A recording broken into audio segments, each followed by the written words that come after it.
Welcome to IVR news. Super 6 పథకాలు అమలు చేయలేమని చేతులెత్తేసిన కూటమి ప్రభుత్వం. మేము ఎన్నికల ముందే చెప్పాం బాబు, ఇచ్చిన హామీలు అమలు సాధ్యం కాదని. ఎన్నికల ముందు ఒక మాట, ఎన్నికలు అయిపోయాక ఒక మాట చెప్పడం బాబుకి అలవాటే.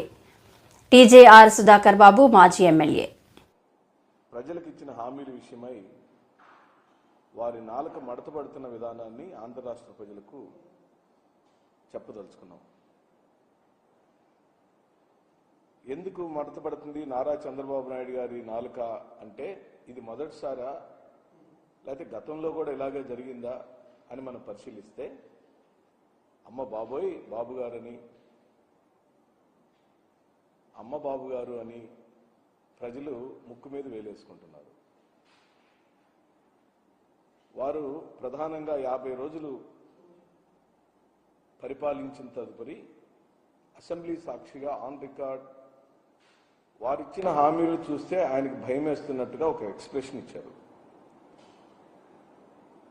ఎన్నికలకు ముందు వారు ఇస్తున్న హామీలు అమలుపరచలేరని, అవి అమలుకు సాధ్యం కావని వైఎస్ఆర్ కాంగ్రెస్ పార్టీ మాలాంటి వాళ్ళందరం చెప్తున్నప్పుడు, మీలాంటి పాత్రికేయ మిత్రులు వారిని అడిగారు, వైఎస్ఆర్ వాళ్ళు అమలుకు సాధ్యం కావంటున్నారండి, మీరు ఎలా దీన్ని అమలుపరచగలుగుతారని నారా చంద్రబాబు నాయుడు గారిని పాత్రికేయ మిత్రులు వైఎస్ఆర్ కాంగ్రెస్ పార్టీ తరఫున అడిగినప్పుడు, నాకు సుదీర్ఘమైన రాజకీయ అనుభవం ఉంది, నేను చేసి చూపిస్తాను, సంపదను ఎలా సృష్టించాలో నాకు అపారమైన అనుభవం ఉంది కాబట్టి నేను ఇచ్చిన హామీలన్నిటినీ అమలు పరుస్తానని అన్నారు.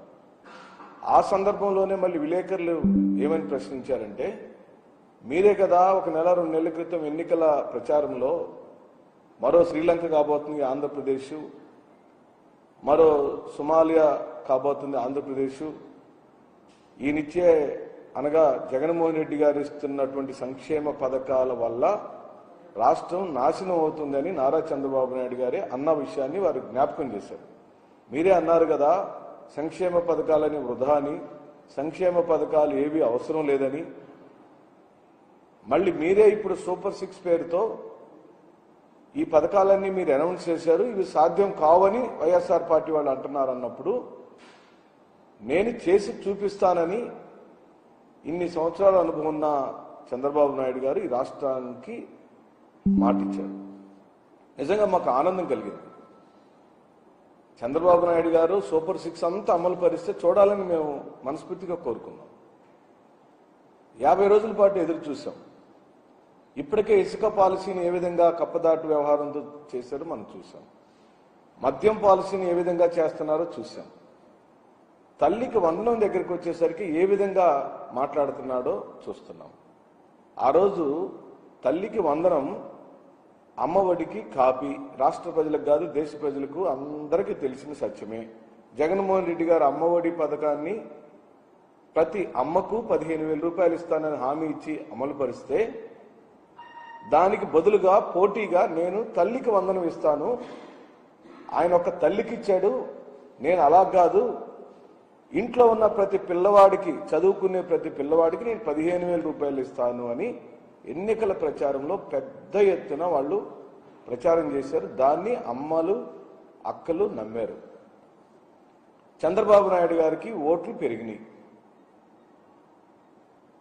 అదే కాదు, చాలా హామీలు ఇచ్చారు. రైతులకు ఇచ్చిన హామీల గురించి మనం మాట్లాడదాము, ఉచిత బస్సు ప్రయాణం గురించి మాట్లాడదాము, అనేకమైన హామీలు ఏవేవైతే చంద్రబాబు నాయుడు గారు సూపర్ 6 పేరుతో ఇచ్చారో వాటి గురించి మాట్లాడదాం. ముందు తల్లికి వందనం మీద ఏ విధంగా వారు దాటవేత ధోరణి అమలు పరుస్తున్నారో చూద్దాం. ఇకపోతే నిన్న ఢిల్లీలో ఒక ప్రకటన చేశారు వారు.